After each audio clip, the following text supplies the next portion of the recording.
बिस्मिल्लाहिर्रहमानिर्रहीम। अस्सलाम वालेकुम नाज़रीन, आप यूट्यूब चैनल देख रहे हैं। मैं इमरान खान हूँ।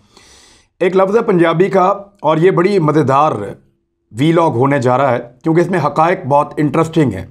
बड़ी मज़े की एक दो चीज़ें आपको शुरू में बताऊँगा और फिर आपको मैं बताऊँगा कि किस तरह दुनिया में डुअल स्टैंडर्ड है और उसका सबूत सामने आ गया और दुनिया उस पर फट पड़ी है। वो सारा कुछ आपको बताऊँगा। पंजाबी का लफ्ज़ है बाउंतर जाना।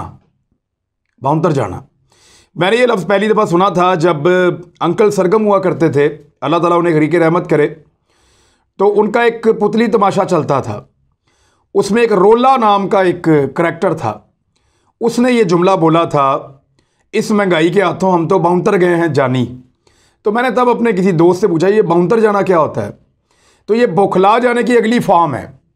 यानी वो ऐसी बौखलाहट का शिकार हो गया, ऐसी झुंझलाहट का शिकार हो गया कि उसको पे दर पे ऐसी मुसीबतें पड़ रही हैं या उसकी हरकतों की वजह से उसके साथ ऐसा हो रहा है या हालात की वजह से कि वो बाउंटर गया है। अब उसको कुछ समझ नहीं आ रही क्या करना और क्या नहीं करना, और फिर वो गलतियों पे गलतियां करता चला जाएगा। यानी जब उसके बाद जब मैं बॉक्सिंग खेलता था तो बॉक्सिंग खेलते हुए बाहर से अक्सर वो कोच है, वो बाउंटर गया, मारी जा, अटैक अटैक, वो ये कहता था और अटैक कर, वो बाउंटर गया। उसको दूसरे बॉक्सर को कोई समझ नहीं आ रही, लिहाजा आप सुन लेके चढ़ जाए आप उसके ऊपर, उसको अब मौका ना दें आप। इसको किलिंग इंस्टिंक्ट भी कहते हैं कि जब आप किसी के साथ लड़ें और वो आपके काबू आ जाए, तो फिर क्रिकेट में हर गेम के अंदर ये होती है और ये जानवरों में बहुत ज़्यादा होती है। इंसान इसको बड़ा अडॉप्ट करते हैं कि जहाँ वो जीत के करीब पहुँचते हैं वहाँ पे जो लोग लूज़ कर देते हैं वो बाद हार जाते हैं। तो किलिंग इंस्टिंक्ट ये है कि जीत के करीब पहुँच के अपनी ग्रिप को और मजबूत करते हैं और अपना शिकार या टारगेट मुकम्मल करते हैं। बहरहाल बहुत सारी चीज़ें ऐसी हैं वो आपके साथ शेयर करते रहेंगे। बाउंटर जाने का लफ्ज़ जो है वो इस वक्त इंडिया के ऊपर बड़ा सादिक आ रहा है। मोदी के फ्लॉप दौरा अमेरिका को छुपाने के लिए इंडियन सोशल मीडिया में नाकाम कोशिशें हो गई हैं। इस पूरे एशिया के अंदर जो सबसे बड़ा सोशल मीडिया का प्लेटफॉर्म है या एक ऑर्गेनाइज्ड टीम है वो नरेंद्र मोदी के पास है, क्योंकि वहाँ पे लोग बहुत सस्ते में मिल जाते हैं, बहुत कम तनख्वाह में लोग काम करने के लिए राज़ी हो जाते हैं। भारत में बहुत ज़्यादा गुर्बत है, तो बेशुमार लोग उन्होंने अपनी सोशल मीडिया टीम में रखे हुए हैं। एक बहुत बड़ा नेटवर्क है, यानी चाइना इतना बड़ा मुल्क है, रशिया है, पाकिस्तान और मुल्क है, लेकिन सबसे ज़्यादा तगड़ा सोशल मीडिया का प्लेटफॉर्म मोदी का है। मोदी के सोशल मीडिया ने क्या किया, ये एक ज़रा आप अखबार की फ़ोटो देखें। The New York times, the New York time जो है ये अमेरिका का एक बड़ा मकबूल अखबार है और ऑनलाइन इसका पेज जो है वो दस्तयाब होता है। इसके फ्रंट पेज के ऊपर एक क्या खबर छपी है, इस खबर को ज़रा आप देखें। आपको बतौर पाकिस्तानी तो आपको गुस्सा चढ़ेगा, लेकिन आपके 14 तबक रोशन हो जाएंगे कि न्यूयॉर्क टाइम ने क्या ज़बरदस्त रिपोर्टिंग की है। Last best hope of earth, कि इस ज़मीन की आखिरी और बेहतरीन उम्मीद। नीचे नरेंद्र मोदी की तस्वीर लगी है और उसमें वो कुछ अपने ख्यालात कलमबंद कर रहे हैं एक किताब में। Narendra Modi, last best hope of earth, इस ज़मीन की, रूए ज़मीन की आखिरी और बेहतरीन उम्मीद। वर्ल्ड्स मोस्ट लव्ड, यानी दुनिया में सबसे ज़्यादा चाहा जाने वाला, सबसे ज़्यादा जिसको मोहब्बत की जाती है वो, एंड मोस्ट पावरफुल लीडर, और सबसे ताकतवर leader, is here to bless us, यहाँ हमारे ऊपर रहमत बन के आया है। क्या बात है। ये है महारिषि, ये है नरेंद्र मोदी और इसके बारे में ये लिख रहा है न्यूयॉर्क टाइम्स। और इसको फिर उसके बाद जो सोशल मीडिया ने उठाया नरेंद्र मोदी के, और बेशुमार लोगों ने इसको पब्लिक किया, बहुत सारी सोशल मीडिया के ऊपर इसको चलाया गया। पूरे भारत में प्रोपेगेंडा हुआ कि नरेंद्र मोदी से बड़ा लीडर पैदा नहीं हुआ, और इंडियन सोशल मीडिया पे ये वायरल कर दिया गया।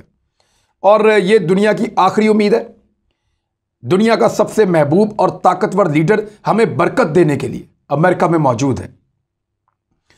यहां तक हुआ कि जो ओहदेदार हैं बीजेपी के, उन्होंने भी इसको ट्वीट करना शुरू कर दिया, इसको सोशल मीडिया पे वायरल करना शुरू कर दिया, उनके जो ग्रुप्स हैं व्हाट्सएप उसके अंदर डालना शुरू कर दिया। लेकिन हकीकत में क्या था, फोटोशॉप, दो नंबरी, वही फ्रॉड जो भारत हमेशा पाकिस्तान के खिलाफ करता रहा, वो फ्रॉड उसने नरेंद्र मोदी को मकबूल करने के लिए किया। लेकिन यहां तो पोल खुल जाते हैं। हमने इसको निकाला और निकाल के पता चला कि 26 सितंबर को इस अखबार ने मोदी की कोई कहानी शाया ही नहीं की। तो फ्रंट पेज तो बहुत दूर की बात है, ना कोई कहानी शाया हुई 26 तारीख को मोदी की, ना किसी जगह पे उसका जिक्र भी आया। न्यूयॉर्क टाइम में, और वो फ्रंट पेज के ऊपर क्लेम कर रहे हैं कि जनाब ये छप गया है। ये ख्याली अखबार है जिसको नरेंद्र मोदी के चाहने वालों ने छापा है। अब इस तरह की हरकतें उनको क्यों करनी पड़ रही हैं? वजह यह है कि किसान हर जगह एहतजाज कर रहे हैं। जहां मोदी जाता है लोग आगे खड़े होते हैं। हर बंदा उसको फाशिस्ट कह रहा है, उसको जालिम और जाबर कह रहा है, और उसके ऊपर तनकीद हो रही है। किस लेवल की तनकीद हो रही है? यानी अमेरिकी सदर ने उसको गांधी की याद दिलाई कि यार गांधी भी तो था ना यार आपका लीडर। अदम तशद्दुद का फलसफा, क्या बात है। आप हमेशा लड़ने की बात करते हैं, जाओ अफगानिस्तान पे हमला करो, जाओ चाइना पे हमला करो, जाओ तिब्बत को छीन लो, कश्मीरियों को मारो, शरीयत के कानून नाफिज करो। ये क्या चल रहा है? तो इसलिए उसने इसको शीशा दिखाया, जो बाइडन ने। और उसके बाद कमला हारिस, जो उनकी वाइस प्रेसिडेंट है अमेरिका की, उन्होंने भी इनको इंसानी हकूक के ऊपर तनबीह की है। हालांकि अल्फाज उन्होंने बड़े मोहताज चुने, लेकिन उन्होंने भारत को वो कहा जो भारत को सुनना नहीं है, भारत को वो कहा जो भारत सुन नहीं रहा। और इंसानी हकूक का मामला भारत के गले पड़ने वाला है आने वाले दिनों में। ये आप मेरी बात लिख कर रख लें। वो ज्यादा देर तक इससे बच नहीं सकता, वो ज्यादा देर तक दुनिया की आंखों में धूल नहीं झोंक सकता। भारत को इन सारे सवालों के जवाब देने पड़ेंगे आने वाले वक्त में। बहुत बड़ी खबर है जो मैं आपको देने वाला हूं। अमेरिका नहीं, तालिबान और दाइश के जंगी जराइम की तहकीकात करूंगा। ये किसने कहा? यानी चाइना कह रहा है, रशिया कह रहा है, बाकी मुल्क कह रहे हैं, तालिबान कह रहे हैं, सब ये मुतालबा कर रहे हैं कि अमेरिका ने और नेटो ने, ऑस्ट्रेलिया ने, बाकी मुल्कों ने, बरतानिया ने जो जुल्म किया अफगानिस्तान में आम शहरियों के ऊपर, और जो जंगी जराइम किए, जिस तरह से लोगों को कैद किया गया, जो गैर इंसानी सलूक किया गया, जिस तरह लोगों को हंट किया गया, यानी शिकार खेला गया लोगों का, उनकी उंगलियां काट के उनको ट्रॉफीज के तौर पे अपने पास रखा गया, जो गैर इंसानी सलूक लोगों के साथ किया गया। आज हम शिकार पे जा रहे हैं, कौन मारेगा ज्यादा बंदे, जाके बंदे मारे, उनकी वीडियोस बनाई। जिन लोगों ने यह जुल्म किया, जिन्होंने ड्रोन्स के ऊपर वीडियो गेम की तरह बंदे मारे और मासूमों को, निहत्थे लोगों को कत्ल किया, उनके ऊपर जंगी जराइम का मुकदमा नहीं चलाऊंगा, उन पर तहकीकात नहीं करूंगा। हां, तालिबान और दाइश के ऊपर तहकीकात करूंगा। करें, तालिबान पे भी करें, दाइश पे भी करें, लेकिन अमेरिका और बाकी मुल्कों पे क्यों नहीं करेंगे आप? ये कौन कह रहा है? ये कह रहा है चीफ प्रोसिक्यूटर आलमी अदालत। ऐसी अदालत जहां इंसाफ ना हो, जहां यह देखना पड़े कि इसके साथ करना है, इसके साथ नहीं करना, ऐसी अदालत जो फैसला इस बुनियाद पे करे कि उनका जुर्म पकड़ना है, इनका नहीं पकड़ना। ऐसी अदालत, इसको सजा देनी और इसको नहीं देनी, हालांकि जराइम चाहे मिलते जुलते हों, चाहे वो ज्यादा बड़ा मुजरिम हो, ऐसी अदालत को आप अदालत कहेंगे? कभी भी नहीं। खबर आपके सामने रखता हूं। बैनुल अक़वामी फौजी अदालत ICC का कहना है कि अफगानिस्तान में जंगी जराइम के हवाले से तहकीकात में अमेरिका के बजाय सिर्फ तालिबान और दाइश पर तवज्जो मरकूज की जाएगी, क्योंकि वसाइल की कमी है। यानी इधर तालिबान और दाइश के खिलाफ तो वसाइल है, अमेरिका के खिलाफ वसाइल की कमी है। एक्चुअली जो तफ्तीश करने वाले लोग हैं वो आपने अमेरिकन रखे हुए हैं, या उनके ज़ेरे साया रहने वाले लोग आपने रखे हुए हैं। वो कैसे तफ्तीश करेंगे और आपको बताएंगे कि जनाब अमेरिका ने जंगी जराइम किए हैं? वो तो कभी नहीं बताएंगे। और क्योंकि फंडिंग ज़्यादातर अमेरिका और मगरबी ममालिक करते हैं, लिहाजा उनकी फंडिंग बंद हो जाएगी इस अदालत की, अगर उन्होंने अमेरिका के जुर्म निकाल के सामने रख दिए तो। क्योंकि वसाइल की कमी है। इंसानी हकूक की तंजीमों ने इस फैसले की शदीद नुक्ताचीनी की है। ICC के नए चीफ प्रोसिक्यूटर करीम खान पीर के रोज़ कहा कि वो अफगानिस्तान में जंगी जराइम की तहकीकात दोबारा शुरू कराना चाहते हैं, लेकिन इसमें अमरीकी फ़ौजियों की तफ्तीश के बजाय सिर्फ तालिबान और इस्लामिक स्टेट या ISIS जो है, दाइश, उस पर तवज्जो मरकूज रखी जाएगी। उन्होंने एक बयान में कहा कि तालिबान और दाइश खुरासान के खिलाफ जंगी जराइम की तहकीकात का फैसला अफगानिस्तान में हालिया पेशरफ्त की रोशनी में किया गया है। चूँकि तालिबान ने अफगानिस्तान का इक़्तिदार संभाल लिया है, ऐसे में उनकी हुकूमत के तहत जंगी जराइम की किसी आज़ादाना तहकीकात की तवक्को ही नहीं है। यानी तालिबान की इसलिए नहीं कर सकते कि वहाँ हुकूमत है उनकी, और अमेरिका की इसलिए नहीं कर सकते कि पूरी दुनिया में उनकी हुकूमत है और हम उनके ज़ेरे कंट्रोल काम कर रहे हैं। ये तो साफ बात है ना। मुल्क के अंदर दुरुस्त और मुअस्सर तफ्तीश का कोई इम्कान नहीं है। जंगी जराइम की तफ्तीश क्यों रोक दी गई थी, ये भी सवाल है। आलमी फौजदारी अदालत ने अफगानिस्तान में मुबैना जंगी जराइम की तफ्तीश 15 बरस कबल शुरू की थी। गुज़िश्ता बरस इसने जंगी जराइम के हवाले से मुकम्मल तहकीकात शुरू करने का ऐलान किया था। लेकिन अफगान हुकूमत ने यह कहते हुए तहकीकात रुकवा दी थी कि वो खुद ही इसकी तहकीकात कर रहे हैं। अमेरिका तफ्तीश से मुस्तस्ना करार दिया गया। करीम खान का कहना है कि आईसीसी के महदूद वसाइल की वजह से तफ्तीश का दायरा कार सिर्फ तालिबान और दाइश के जराम तक महदूद रखा जाएगा। मैंने अफगानिस्तान में अपने दफ्तर को हदायत की है कि वो तहकीकात में मुबैना तौर पर तालिबान और दाइश के जराइम पर तवज्जो को मरकूज रखते हुए तफ्तीश के दीगर पहलुओं को बिल्कुल तरजीह ना दें।